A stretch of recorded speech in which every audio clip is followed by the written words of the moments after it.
From Deadline, Jennifer Salke steps down as head of Amazon MGM Studios, segues to producing with First Look deal. She has been essentially fired. They actually eliminated the position entirely. Pretty crazy. This is pretty much a universally beloved decision here. I just can't believe it took this long. When the news reports started to really dive in, like the Hollywood insiders and stuff, when they finally came out with their articles getting into all the details of Amazon, their structure, and what's been happening, especially since their acquisition of MGM, it's quite astounding that she's been at this position. That's the only surprise about all of this, is that it took this long for her to be fired. Let's just look at the official news that broke first, which, has the PR statements announcing this decision. From Deadline, in a surprise move, to them, I guess, but not to anyone else, Jennifer Salke is stepping down as head of Amazon MGM Studios after 7 years. I can't believe it's been that long. Feels like an eternity. The news was just shared internally by Prime Video and Amazon MGM Studios head Mike Hopkins in a memo. Salke is segueing to a First Look film and TV producing deal with the studio. She will not be replaced, with the head of studio role eliminated in a streamlined new structure. And this was Hopkins' quote, "We've decided to flatten our leadership structure a bit." So that was the decision to just streamline it. So now the head of TV is Vernon Sanders, and head of film, streaming and theatrical, Courtney Valenti, now reports to him. That's how the structure will now work. So Hopkins continues, he said, "We felt this was the best direction for our studio, which will now operate as distinct film and television studios." It also brings out that this was the first top executive change at one of the global streamers in years since the 2020 shakeup at Netflix. Former NBC Entertainment President Salke took the reins of then Amazon Studios in 2018 after a lengthy, very public search, in which some of the top female TV executives in the business were considered. There had been bumps. A lot has been written about the high cost of world-building dramas like The Rings of Power, the deal for which was made before she started at Amazon, and the Russos' Citadel, with their performance heavily scrutinized. There is a whole other article breaking down the Citadel show, which was entirely her idea and her baby. I had never heard of it, actually, until I saw an article detailing the insanity behind that production. She wanted to build this whole new franchise herself with this idea, and it was one of the most expensive shows. It was the second most expensive show behind The Rings of Power, which was obscenely expensive in itself. Everyone is basically on the same page that she did a horrible job. It's actually kind of crazy that when you see how much she was willing to spend all this effort into launching this new franchise with Citadel, but meanwhile, Amazon had just shelled out, was it $8.5 billion for MGM and its library of IPs, just sitting there collecting dust for several years. Her concept, I'm sorry, just wasn't worth the expense. There were like 2 other spin-offs that she had greenlit, as well as a season 2, when the viewership numbers just weren't there. It's just crazy how she wanted to push so much for this new franchise. But meanwhile, you already spent $8 billion for MGM. Why did you do that if you want to prioritize your own personal projects? Also, she was the one who gave Phoebe Waller-Bridge a contract amounting to $60 million for content that I think has only manifested in 1 season of Mr. and Mrs. Smith. This is just irresponsible as far as overspending. And again, 7 years she was in this position, failing to launch her own franchise, as well as completely bastardizing the beloved IP that she was overseeing. So I guess James Bond was the straw that broke the camel's back. And this is what this article kind of alludes to. This is from Deadline. Did 007 Tribulations seal Jennifer Salke's fate? Coming up as a TV and not a movie executive finally seems to have caught up to Jennifer Salke at Amazon MGM Studios. Her inability to mesh with the gatekeepers of the James Bond movies might well have sealed her fate.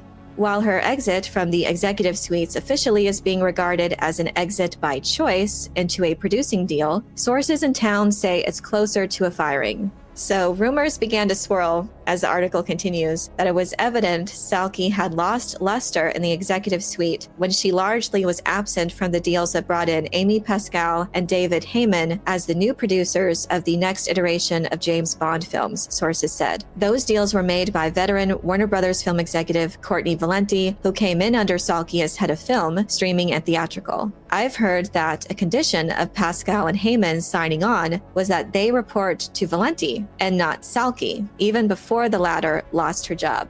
So she was being pushed out before they made it official. The 007 Keepers of the Flame Barbara Broccoli and Michael G. Wilson sold creative control over the franchise for around $1 billion in February. This was after Amazon MGM paid way above value when it spent $8.5 billion for MGM, a fee justified by the promise of a reinvented 007 franchise that should include line extensions into series for the Prime Video streaming service. Sources said that Broccoli did not get on well with Salke. When the Wall Street Journal detailed the disregard that Broccoli felt for Salke, owner Jeff Bezos took notice. Well, I believe that he didn't appreciate her comments. Didn't she say that they were idiots? They were being floated those ideas of spin-offs of Moneypenny and prequels and female 007s and all that. And Jeff Bezos was the one that didn't like that and just said, okay, we'll spend another $1 billion for sole creative control of the James Bond franchise. So that puts up the number for MGM to nearly $10 billion.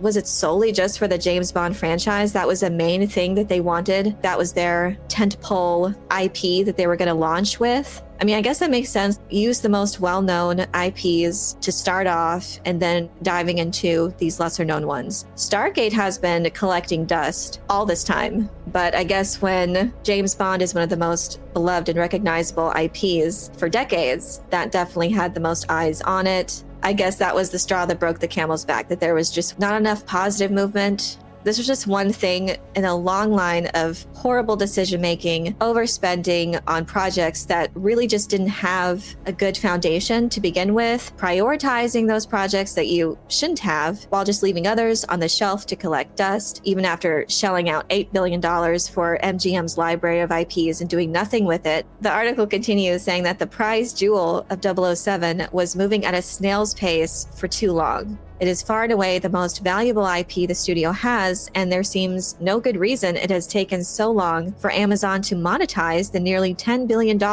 it largely spent to be able to broaden the 007 franchise. Broccoli and Wilson always have wielded controls in the name of franchise quality, and the zeal to merchandise the rebirth of the franchise after Daniel Craig's character was killed off rubbed Broccoli and Wilson the wrong way. While speculation about one actor or another or one filmmaker or another keeps flying around, the franchise was stalemated even before the Broccoli's made the deal that ceded creative control. Amazon MGM now has the license to go to a final cut filmmaker like Christopher Nolan or Quentin Tarantino. Each has expressed interest in Bond if they had the control they are used to, and that could be a way to unlock the franchise in new and interesting ways. Amazon has come out and said that the priority for James Bond is for theatrical, is the film side of it. I mean, I think it just gets really iffy when you're talking about expansions to the streaming service that has proven to diminish other valuable IPs like Marvel and Star Wars. I think you need to be very careful with this particular IP.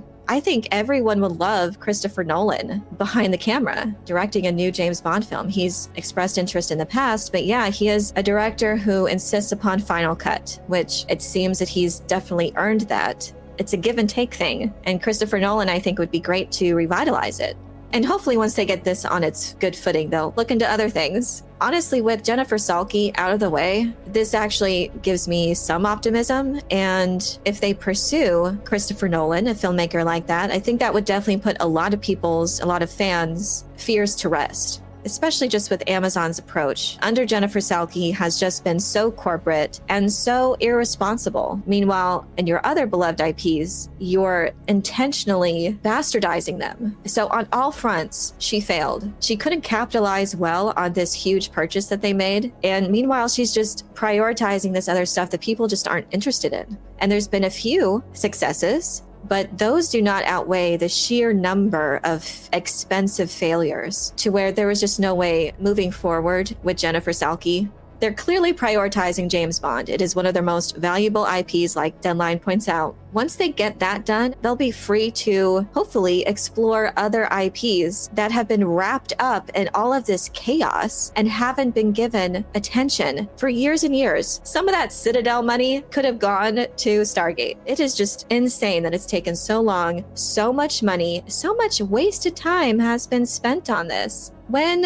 all of these IPs are just ignored, pushed to the side, swept up in all of this insanity, and I just wish that could they possibly license out individual IPs and try to generate some revenue? If you're not going to pursue it, maybe give it to someone else who will. Can't help but feel that there would be a way for us to see Stargate revitalized. Stargate has just had this long history of being mishandled by executives and non-creatives who just don't care about science fiction, don't care about their properties, to their detriment. I definitely am not on board with a reboot. It would have to be an expansion to the existing franchise. And I would only be confident if they had the other previous Stargate creators on board, Joseph Palazzi, Brad Wright, and the like. This is a significant step forward. Who knows if this is going to fix Amazon as a whole and their approach to their hugely expensive IP-related shows, but it definitely is a good step. Jennifer Salke has just been this thorn in everyone's side, preventing good shows from being made, preventing what customers and fans want to see manifested, and the stuff that you do prioritize is just mistreated and bastardized beyond recognition. Ultimately, most who have taken issue with the way that Amazon has handled content in the past will likely agree that it is certainly a brighter day now that Salke is gone. There's definitely a lot of work to do in order to make up for the damage that's been done during her time as head of the studio and the lack of any meaningful progress in many of these IPs that have been neglected.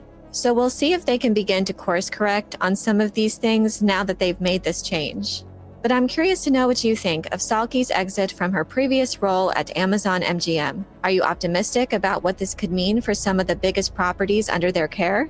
Let me know your thoughts in the comment section below. I hope you enjoyed this video. Leave a like if you did, and be sure to subscribe for more sci-fi and fantasy news, theories, and lore. And if you're looking for other ways to support the channel, you can leave a super thanks or join as a YouTube member for early access to new videos and other perks. You can also check out my Patreon page for exclusive content. Thank you all so much for your support, and as always, have a very nerdy day.